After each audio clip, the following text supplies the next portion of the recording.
Hello friends, the reading capsule में आपका स्वागत है। क्या आपको भी कभी ऐसा लगता है कि जिंदगी में कोई बात अधूरी सी रह जाती है? हर दिन एक जैसे चलता है, पर दिल की खुशी कहीं खो सी गई हो? अगर आप अपने जीने के तरीके को बदलना चाहते हैं और सीखना चाहते हैं कि जिंदगी को कैसे सच में खूबसूरती से जिया जाए, तो आज की किताब the art of living by Osho आपके लिए एक खास तोहफा है। इस वीडियो में हम जानेंगे कि कैसे छोटी छोटी बातें जैसे सांस लेना, महसूस करना और खुद से जुड़ना आपकी जिंदगी को पूरी तरह बदल सकती है। तो बनिए हमारे साथ और चलिए जीने की इस कला को समझते हैं। चैप्टर 1, जीवन की असली समझ। ओशो के अनुसार जिंदगी जीने का मतलब सिर्फ सांस लेना या समय बिताना नहीं है। असली जीवन वह है जिसमें हम पूर्ण जागरूकता और स्वाभाविक आनंद के साथ हर पल को अनुभव करें। पहली चैप्टर में ओशो हमें यह समझाते हैं कि अधिकांश लोग अपने जीवन को पूरी तरह से नहीं जीते, बल्कि वे केवल जीवित तो होते हैं लेकिन जीवन में नहीं होते। क्या आप जानते हैं, हमारा दिमाग इतना व्यस्त रहता है कि हम अक्सर अपने असली अभी के पल से कट जाते हैं। हम सोचते रहते हैं कल क्या होगा, या फिर बीते कल की यादों में उलझे रहते हैं। इससे हमारा मन अनचाहे तनाव और चिंता से भर जाता है। ओशो कहते हैं कि जब हम अपने वर्तमान से जुड़ना शुरू करते हैं, तभी हम जीना शुरू करते हैं। इस चैप्टर की मुख्य बातें: 1. जागृति और चेतना। जीवन की असली कला है जागृति। जागरूक होना मतलब अपने मन, शरीर और भावनाओं से पूरी तरह से जुड़े रहना। इससे हम न केवल बेहतर महसूस करते हैं, बल्कि हम जीवन में खुशियों को भी गहराई से समझ पाते हैं। 2. भावनाओं का सम्मान। अक्सर हम अपनी भावनाओं को दबा देते हैं, खासकर दुख, गुस्सा या डर को। ओशो बताते हैं कि हर भावना को स्वीकारना और अनुभव करना जरूरी है, क्योंकि यही अनुभव हमें जीवन के रंग दिखाते हैं। 3. सांस लेने की महत्ता। पहली चैप्टर में सांस पर विशेष जोर दिया गया है। सही और पूरी सांस लेना जीवन में शांति लाता है और मानसिक तनाव को कम करता है। सांस की गहराई हमें वर्तमान में लाती है। 4. जीवन को खेल की तरह देखना। ओशो कहते हैं कि जीवन एक खेल की तरह है। इसे गंभीरता से लेने की बजाय इसे आनंद और सहजता से जियो। जब हम खेल भावना से जीवन को स्वीकार करते हैं, तब हमारा मन हल्का और मुक्त होता है। क्या आप आज अपने जीवन के हर पल को पूरी जागरूकता के साथ जी पा रहे हैं, या आप अभी भी किसी और दिन की चिंता में खोए हुए हैं? अगली बार हम जानेंगे कि कैसे हम अपने मन की उलझनों से बाहर निकलकर सच्ची स्वतंत्रता और शांति पा सकते हैं। क्या आप तैयार हैं उस रहस्य को जानने के लिए? चैप्टर 2, मन की उलझनों से मुक्ति। पहले चैप्टर में हमने जाना कि जीवन की असली कला है पूरी जागरूकता के साथ अब में जीना। अब दूसरी चैप्टर में ओशो हमें समझाते हैं कि इस जागरूकता का सबसे बड़ा बाधक हमारा मन होता है, जो अक्सर उलझनों, सोच विचारों और भय के जाल में फंस जाता है। इस चैप्टर की मुख्य बातें: 1. मन का स्वरूप। हमारा मन लगातार विचारों की लहरों से भरा रहता है। ये विचार अक्सर हमें भ्रमित करते हैं, हमें डराते हैं और हमारी ऊर्जा को खींच लेते हैं। मन एक तरह से एक शोरगुल करने वाली भीड़ की तरह है, जो हमें शांति पाने नहीं देती। 2. विचारों का निरीक्षण। मन को पूरी तरह खत्म करना संभव नहीं है, लेकिन हम उसके विचारों को देखना और समझना सीख सकते हैं। जब हम अपने विचारों को बाहरी दृष्टि से देखते हैं, तो वे हमें इतना प्रभावित नहीं कर पाते। इसे ओशो निर्णायक जागरूकता कहते हैं। 3. मन को चुप करने की कला। मन को शांत करने के लिए ध्यान और सांस लेने की तकनीकें बेहद जरूरी हैं। ध्यान हमें हमारे अंदर की आवाज सुनने में मदद करता है, जो मन के शोर से ऊपर उठकर शांति का अनुभव कराती है। शोर। स्वतंत्रता का अर्थ। असली स्वतंत्रता तब आती है जब हम अपने मन की बंदिशों से बाहर निकलते हैं। ये स्वतंत्रता हमें जीवन को आनंद और सहजता से जीने का मौका देती है, बिना किसी डर या चिंता के। 5. प्रेम और स्वीकार्यता। जब हम अपने मन की उलझनों को स्वीकार करते हैं और बिना संघर्ष के उन्हें देखते हैं, तो हम प्रेम की ओर बढ़ते हैं, जो जीवन को गहराई और शांति देता है। अगर ध्यान हमें यहाँ और अभी में जीना सिखाता है, तो क्या हम सच में अपने अतीत और भविष्य को पूरी तरह छोड़ सकते हैं? क्या यह संभव है कि हम समय के बंधन से पूरी तरह मुक्त होकर जीवन को नए तरीके से देख सकें? अगर यह सवाल आपके मन में उठा है, तो अगला अध्याय सुनना मत भूलिएगा। जहां हम जानेंगे कि कैसे अपने कंडीशनिंग और पुराने सोच के पैटर्न को तोड़कर हम पूरी आज़ादी पा सकते हैं। चैप्टर 3, कंडीशनिंग से मुक्त होना, अपनी असली पहचान खोजना। दोस्तों, जब हम जीवन की बात करते हैं तो अक्सर हम खुद को दूसरों के बनाए हुए विचारों, नियमों और अपेक्षाओं के जाल में फंसा पाते हैं। इस पूरी प्रक्रिया को ओशो ने कंडीशनिंग यानी सामाजिक और मानसिक प्रोग्रामिंग कहा है। कंडीशनिंग क्या है? कंडीशनिंग वह प्रक्रिया है जिसके तहत हम अपने माता पिता, स्कूल, समाज, धर्म, संस्कृति और मीडिया के प्रभाव में आकर अपने विचार, विश्वास और व्यवहार बना लेते हैं। हम यह सोचने लगते हैं कि जो हम सोचते हैं वो हमारा अपना है, लेकिन असल में हम कई बार दूसरों की सोच को अपना मान बैठते हैं। उदाहरण के लिए, तुम्हें ऐसा करना चाहिए, ये गलत है, अगर तुम ऐसा नहीं करोगे तो तुम्हारा जीवन खराब हो जाएगा। ये सब बातें हमारे मन में गहराई से बैठ जाती हैं और धीरे धीरे हमारी असली पहचान छिप जाती है। ओशो का कहना है, सच को जानने के लिए पहले झूठ को पहचानो। यानी अगर हम अपनी असली स्वतंत्रता पाना चाहते हैं तो सबसे पहले हमें अपनी कंडीशनिंग को पहचानना होगा। बिना समझे हम कभी भी खुद को पूरी तरह आज़ाद नहीं कर सकते। कंडीशनिंग का प्रभाव। कंडीशनिंग के कारण हम अपने जीवन को एक सेट पैटर्न के हिसाब से जीते हैं, जो हमारी खुशी, स्वतंत्रता और विकास में बाधक होता है। यह हमें डराता है, हमें सीमित करता है और हमारी रचनात्मकता को दबा देता है। कंडीशनिंग से कैसे मुक्त हों? ओशो कहते हैं, सबसे पहले हमें अपने आप को ऑब्जर्वेशन की आंख से देखना होगा। जब आप अपने विचारों और भावनाओं को बिना जजमेंट के देखते हैं तो आप समझ पाते हैं कि कौन से आपके असली हैं और कौन से बाहर से आए हुए। इसलिए ध्यान और जागरूकता, जिसका हमने पिछले अध्याय में जिक्र किया, ही एक ऐसा माध्यम है जो आपको धीरे धीरे अपने कंडीशन्ड मन से अलग कर सकता है। खुद को पहचानना। कंडीशनिंग से आज़ाद होने का मतलब है अपनी असली आवाज़ सुनना और अपने अंदर की गहराई तक जाना। ओशो कहते हैं, तुम्हारा असली स्वभाव तब झलकता है जब तुम सभी बाहरी प्रभावों को हटा देते हो। अगर हम अपनी सारी कंडीशनिंग से मुक्त हो भी जाएं, तो क्या हमें पता होगा कि हमारी असली पहचान क्या है? क्या हम सचमुच खुद को जान पाते हैं, या फिर एक नया सफ़र शुरू होता है खुद को खोजने का? अगर आप इस सवाल का जवाब जानना चाहते हैं तो अगले अध्याय में ज़रूर सुनिएगा, जहां हम जानेंगे कि प्रेम और संबंधों की असली समझ क्या है और ये कैसे हमारे जीवन को पूरी तरह बदल सकती है। चैप्टर 4, प्रेम और संबंधों की असली समझ, स्वतंत्रता और जुड़ाव का संतुलन। जब हम जीवन की गहराई में उतरते हैं तो प्रेम एक ऐसा विषय है जो हर किसी के मन में गहराई से जुड़ा होता है। पर क्या आप जानते हैं कि ओशो ने प्रेम को बिल्कुल अलग दृष्टिकोण से समझाया है? प्रेम क्या है? प्रेम क्या है? ओशो कहते हैं कि प्रेम कोई बंधन या स्वामित्व नहीं है। बहुत से लोग सोचते हैं कि प्रेम मतलब किसी के ऊपर अधिकार होना, उसकी उम्मीदें रखना या उसे बदलना। लेकिन ओशो के अनुसार ये प्रेम नहीं बल्कि आसक्ति, अटैचमेंट है। सच्चा प्रेम है स्वतंत्रता के साथ जुड़ाव। जब दो लोग बिना किसी उम्मीद के, बिना अपने ईगो के, बस एक दूसरे को समझते और स्वीकार करते हैं तो वही सच्चा प्रेम होता है। प्रेम का अर्थ है स्टेट ऑफ बीइंग होना। ओशो कहते हैं, love is not a relationship, it is a state of being. मतलब प्रेम कोई बाहरी क्रिया नहीं बल्कि हमारे भीतर की एक ऐसी स्थिति है जहां हम पूरी तरह से खुले, सचेत और स्वतंत्र होते हैं। इस अवस्था में प्रेम स्वाभाविक रूप से आता है, बिना मांग के, बिना डर के। रिश्तों में कंडीशनिंग का प्रभाव हमारे पुराने अनुभव, डर और कंडीशनिंग अक्सर रिश्तों को जटिल बना देते हैं। हम चाहते हैं कि दूसरा व्यक्ति हमारी ज़रूरतों को पूरा करे, हमारी अपेक्षाओं पर खरे उतरे। लेकिन यही वजह है कि रिश्तों में तनाव, दुख और असंतोष पैदा होता है। ओशो कहते हैं, रिश्ते तभी खूबसूरत होते हैं जब दोनों साथी पूरी तरह से स्वतंत्र हों। प्रेम की स्वतंत्रता और सुरक्षा यहाँ पर एक बहुत ही महत्वपूर्ण बात है। प्रेम में स्वतंत्रता और सुरक्षा एक साथ कैसे हो सकते हैं? ओशो का मानना है कि जब हम खुद में मजबूत होते हैं, जब हम अपने भीतर की पूर्ति करते हैं, तभी हम दूसरों के साथ बिना डर के प्रेम कर पाते हैं। ये प्रेम स्वाभाविक होता है, झूठे बंधनों और ज़रूरतों से परे।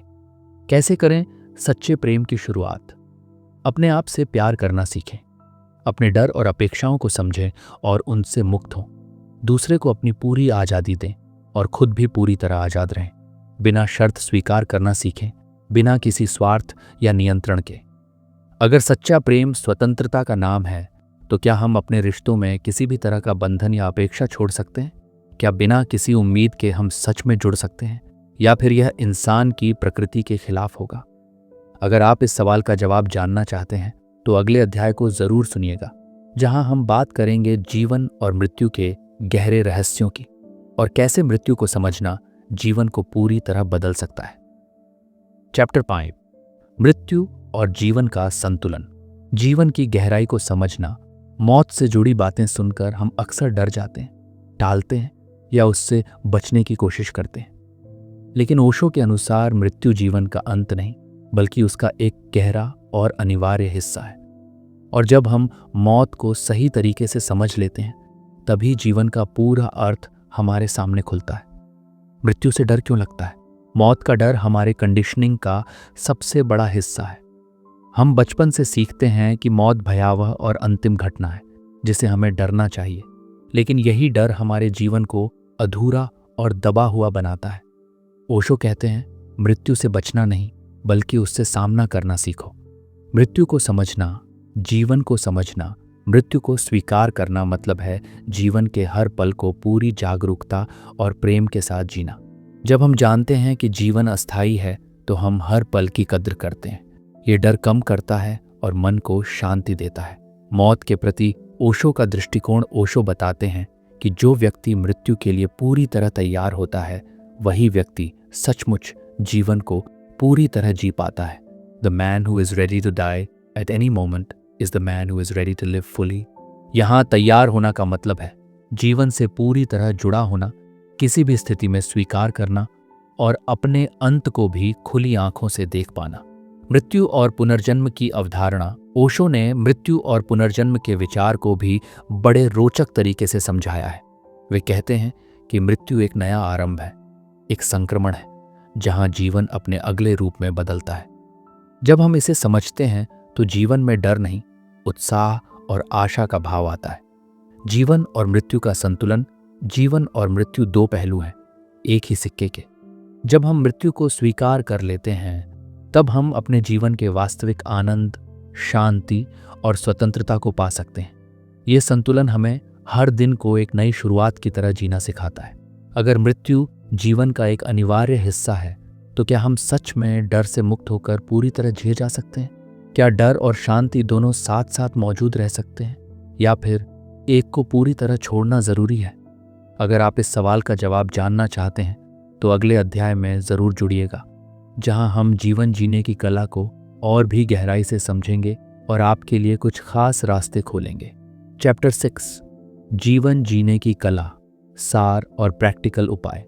अब तक हमने जाना कि जीवन को पूरी तरह जीने के लिए हमें जागरूक होना, कंडीशनिंग से मुक्त होना, सच्चे प्रेम को समझना और मृत्यु को स्वीकार करना कितना जरूरी है। अब इस अध्याय में ओशो हमें बताते हैं कि ये सारी बातें हम अपने रोजमर्रा के जीवन में कैसे लागू कर सकते हैं।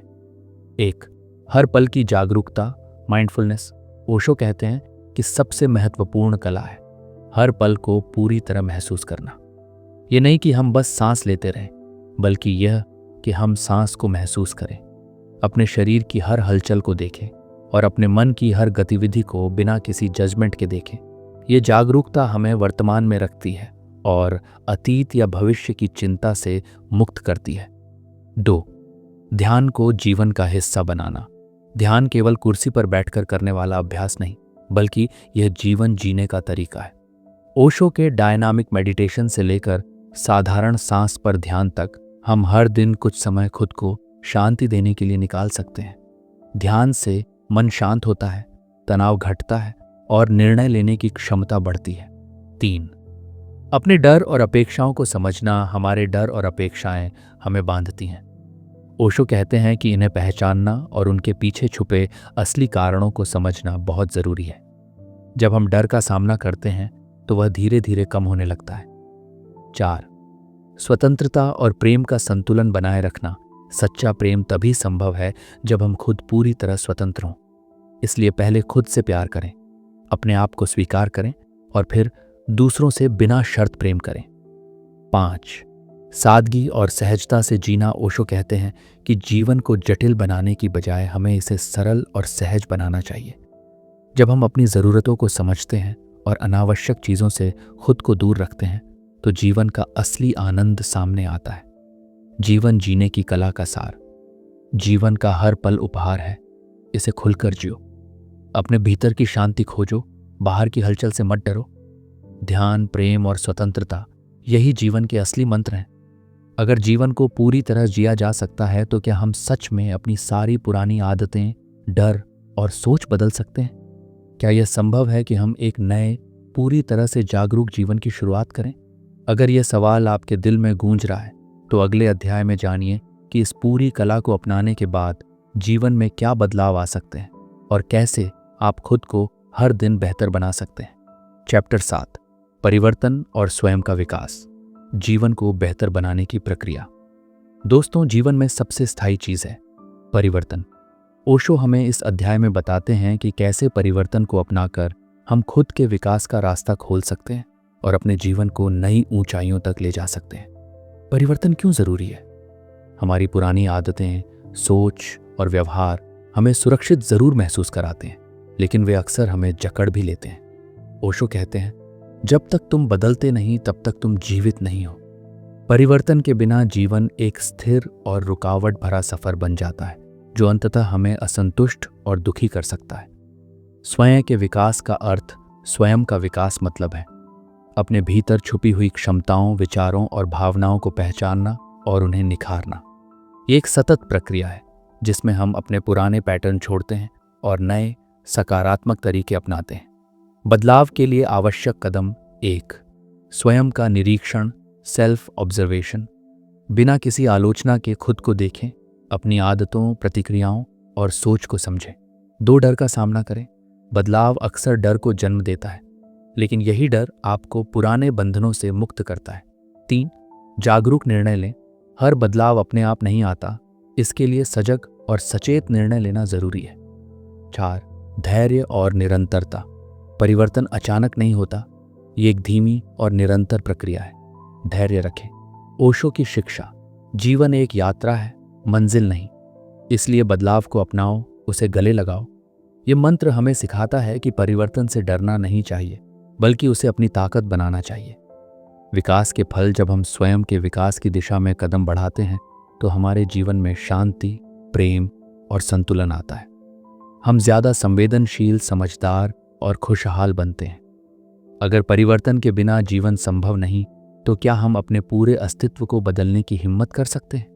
क्या हम अपने डर, आराम क्षेत्र और पुरानी सोच को छोड़कर नए जीवन की शुरुआत कर सकते हैं? अगर यह सवाल आपके मन में है तो अगले अध्याय में जानिए कि कैसे इन बदलावों को स्थायी बनाया जाए और अपने जीवन में स्थिरता कैसे लाई जाए। चैप्टर 8, स्थिरता और आंतरिक शांति की खोज। जीवन में सच्चा संतुलन कैसे लाएं? जब हम जीवन में बदलाव और विकास की प्रक्रिया से गुजरते हैं तो अगली चुनौती होती है स्थिरता और आंतरिक शांति प्राप्त करना। ओशो इस अध्याय में बताते हैं कि स्थिरता का मतलब केवल बाहरी जीवन में संतुलन नहीं, बल्कि मन और आत्मा की गहरी शांति है। स्थिरता क्यों जरूरी है? परिवर्तन जरूरी है, लेकिन निरंतर बदलाव के बीच अगर हमारे मन में शांति न हो तो जीवन तनावपूर्ण और अस्थिर हो जाता है। ओशो कहते हैं, स्थिरता वह जगह है जहां से जीवन की असली ऊर्जा निकलती है। जब हम स्थिर होते हैं तो हम कठिनाइयों का सामना भी सहजता से कर पाते हैं। आंतरिक शांति का स्रोत। आंतरिक शांति पाने के लिए सबसे पहले हमें अपने मन की गड़बड़ियों को समझना होगा। ओशो बताते हैं कि मन की बेचैनी, चिंता और तनाव हमारे कंडीशनिंग और अस्वस्थ विचारों का नतीजा है। ध्यान, प्राणायाम और स्वयं की गहरी समझ से हम इन गड़बड़ियों को दूर कर सकते हैं। स्थिरता पाने के उपाय। 1, ध्यान का नियमित अभ्यास। दिन में कुछ समय ध्यान के लिए निकालें जिससे मन शांत और केंद्रित होता है। 2, भावनाओं को स्वीकारना। अपने दुख, गुस्सा या चिंता को दबाने की बजाय उन्हें समझें और स्वीकार करें। 3, साधारण जीवन शैली अपनाना। अनावश्यक वस्तुओं और विचारों से दूर रहकर जीवन को सरल बनाएं। 4. प्रकृति के संपर्क में आना। प्राकृतिक वातावरण में समय बिताने से मन को स्थिरता मिलती है।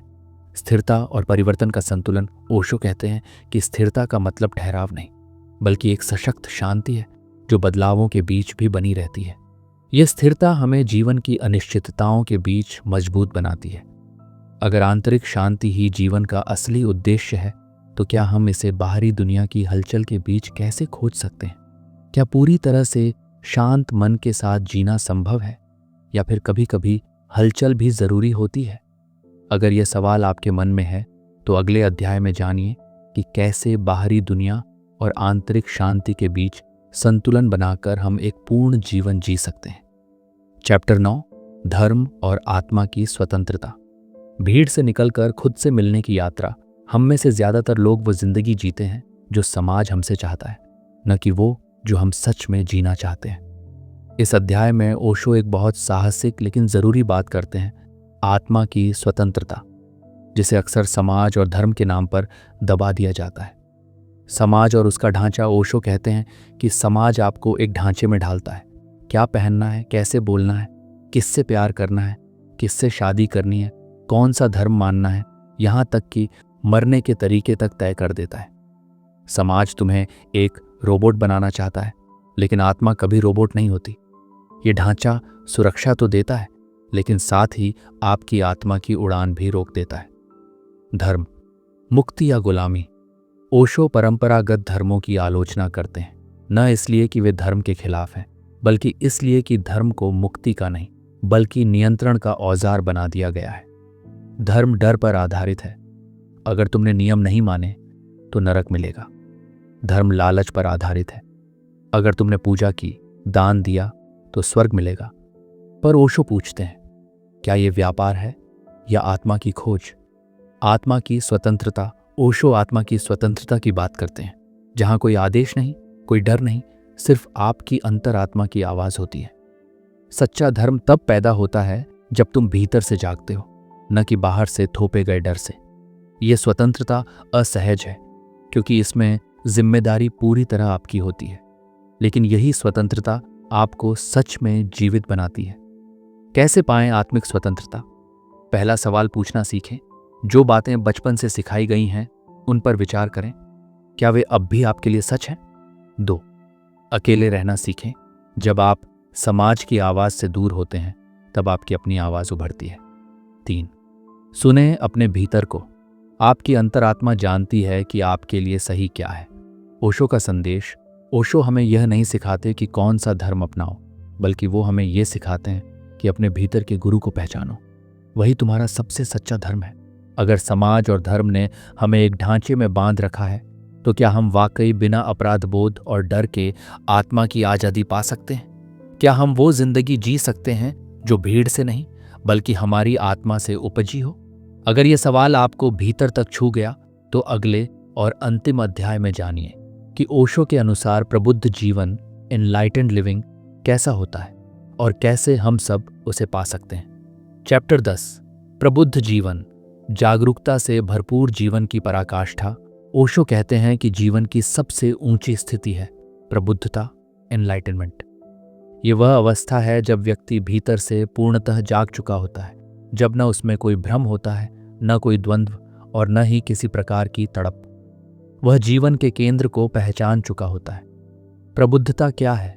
ओशो के अनुसार प्रबुद्धता कोई चमत्कार नहीं, ये कोई रहस्यमयी शक्ति या सिद्धि नहीं, बल्कि यह तो पूर्ण जागरूकता की स्थिति है, जहां विचार रुक जाते हैं, मन शांत हो जाता है और जीवन सिर्फ एक मौजूदगी बन जाता है। जब तुम केवल हो जाते हो, न कुछ करते हो, न कुछ सोचते हो, वहीं से प्रबुद्धता की शुरुआत होती है। प्रबुद्ध व्यक्ति की पहचान ओशो बताते हैं कि एक प्रबुद्ध व्यक्ति हर पल को पूर्णता से जीता है, किसी डर, लालच या उम्मीद से बंधा नहीं होता, दूसरों पर हावी नहीं होता, न ही खुद को श्रेष्ठ समझता है। जीवन में बहुत साधारण दिखता है, लेकिन भीतर से बेहद गहरा होता है। वह न भागता है, न पकड़ता है, बस जीता है, पूरे होश में। प्रबुद्धता तक पहुंचने की राह ओशो के अनुसार हर इंसान के भीतर यह संभावना मौजूद है, लेकिन यह राह आसान नहीं है। यह आंतरिक ईमानदारी, साहस और निरंतर जागरूकता मांगती है। एक, ध्यान, मेडिटेशन। ये पहला और सबसे ज़रूरी माध्यम है। ध्यान से व्यक्ति मन की परतों को पार करता है और अंततः मौन तक पहुंचता है। 2, विचारों से दूरी। ओशो कहते हैं कि विचारों को रोकना नहीं है, बल्कि उन्हें देखने की आदत डालनी है। देखने से धीरे धीरे विचार छूटने लगते हैं। 3, पूर्ण स्वीकृति। जीवन जैसा है उसे पूरी तरह स्वीकार करना, यही सच्चा समर्पण है। प्रबुद्धता का अर्थ है जीवन में कुछ नहीं जोड़ना। ओशो बार बार कहते हैं कि प्रबुद्धता पाने के लिए कुछ नया जोड़ने की ज़रूरत नहीं है, बल्कि जो झूठा है उसे छोड़ने की ज़रूरत है। तुम्हें प्रबुद्ध होने की ज़रूरत नहीं है, तुम पहले से हो, बस भूल गए हो। क्या होता है जब कोई प्रबुद्ध हो जाता है? जब कोई प्रबुद्ध होता है वह जीवन को खेल की तरह देखता है।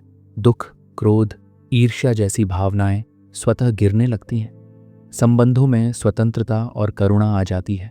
जीवन में गहराई, मौन और सहजता भर जाती है। उसे कुछ पाना नहीं रहता और खोने का डर भी नहीं होता। अब तक की यात्रा का सार, द आर्ट ऑफ लिविंग की यह यात्रा अब यहाँ पहुँचती है, जहाँ व्यक्ति अपने अस्तित्व की चुप, शांत लेकिन जीवंत गहराई से जुड़ता है, जहाँ कोई और रास्ता नहीं बचता, बस खुद होना रह जाता है। ओशो की द आर्ट ऑफ लिविंग हमें याद दिलाती है कि जीवन कोई हल करने की चीज़ नहीं, बल्कि पूरी जागरूकता से जीने की कला है। प्रबुद्धता कहीं बाहर नहीं, वह हमारे भीतर ही छुपी है। ज़रूरत है बस रुकने, देखने और खुद से मिलने की।